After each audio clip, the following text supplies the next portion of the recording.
Pemirsa Menteri Kesehatan Budi Gunadi Sadikin menyebutkan satu pasien terpapar varian Omikron yang dinyatakan meninggal dunia sudah mendapatkan suntikan dosis lanjutan atau booster.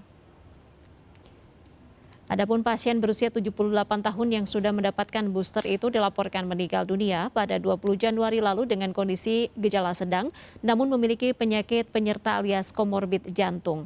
Pasien tersebut sempat menjalani perawatan di RSJPD Harapan Kita Jakarta. Pasien nomor 3 meninggal dengan status vaksin booster. Sementara status vaksinasi kedua pasien yang meninggal lainnya, satu orang sudah mendapatkan vaksinasi lengkap 2 dosis. Sementara satu lainnya sama sekali belum divaksin COVID-19. Budi kemudian merinci pasien pertama yang meninggal dunia merupakan pasien berusia 64 tahun dengan komorbid diabetes mellitus, gagal jantung, dan gagal ginjal akut serta belum menerima vaksin COVID-19. Kemudian pasien kedua yang meninggal merupakan warga berusia 54 tahun yang sudah mendapatkan 2 dosis vaksin COVID-19. Pasien tersebut dilaporkan memiliki komorbid obesitas, ketoasidosis, diabetikum, dan juga hipertensi. Sejauh ini pemirsa Kemenkes mencatat pasien meninggal akibat Omikron di Indonesia berjumlah 3 orang. 2 diantaranya memiliki komorbid penyakit jantung. Kini kita akan membahas lebih jauh bersama dengan Dr. Didi Kurniadi, dokter spesialis penyakit dalam sekaligus konsultan kardiovaskular. Selamat sore, Dr. Didi. Selamat sore, Mbak Irma. Baik, Dokter Didi, tadi berdasarkan informasi sudah ada 3 pasien Omikron yang meninggal dunia begitu, dan 2 yang meninggal dunia ini merupakan pasien yang memiliki penyakit penyerta jantung. Padahal statusnya ada yang sudah divaksin booster dan yang satu lagi belum divaksin. Ini seperti apa sebenarnya? Apakah memang Omikron ini bisa menjadi pemicu penyakit jantung?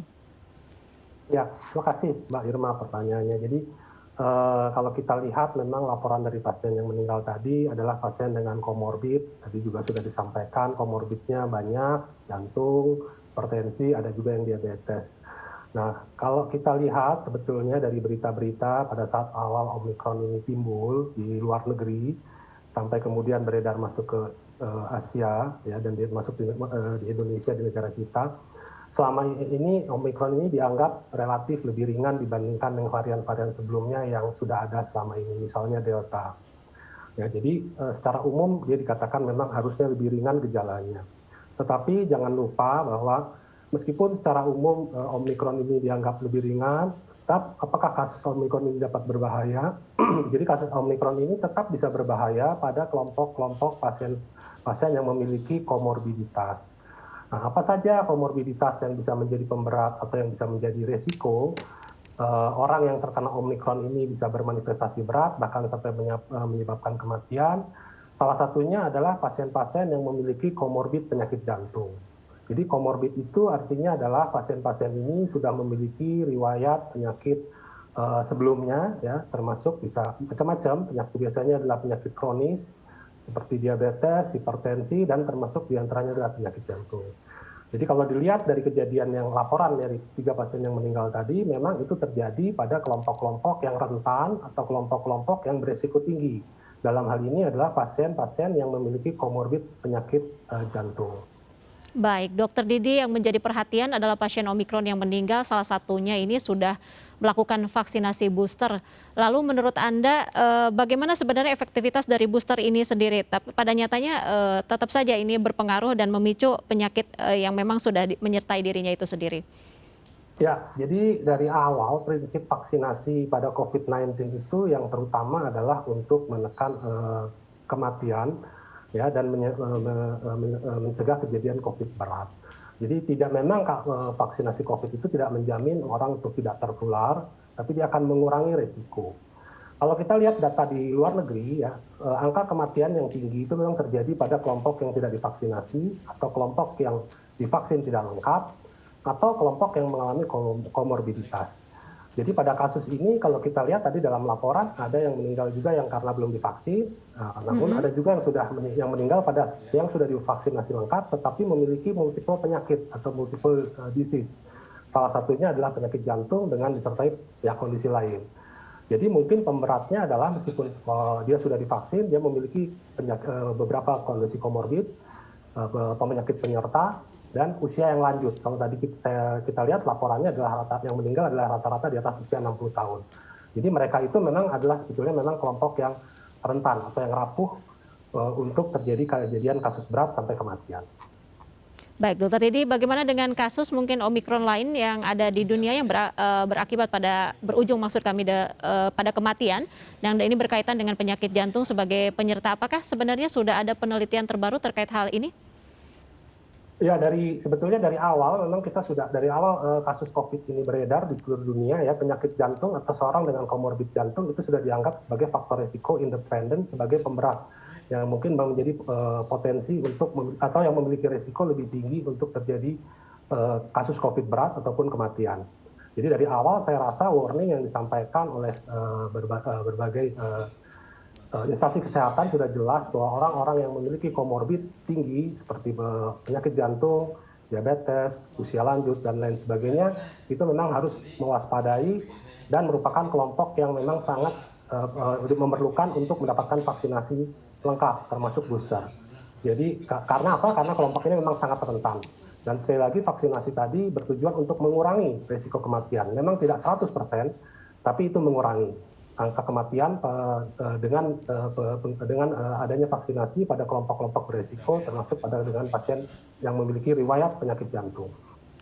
Baik, Dokter Didi, apakah mungkin ada informasi terkait kasus Omikron di dunia yang menyebabkan pasiennya meninggal ini sebenarnya tidak ada penyerta penyakit jantung, namun ketika terjangkit Omikron malah mungkin menjadi memiliki penyakit jantung seperti itu. Apakah ada kasus-kasus seperti itu yang terjadi mungkin di dunia berkaitan dengan hal ini?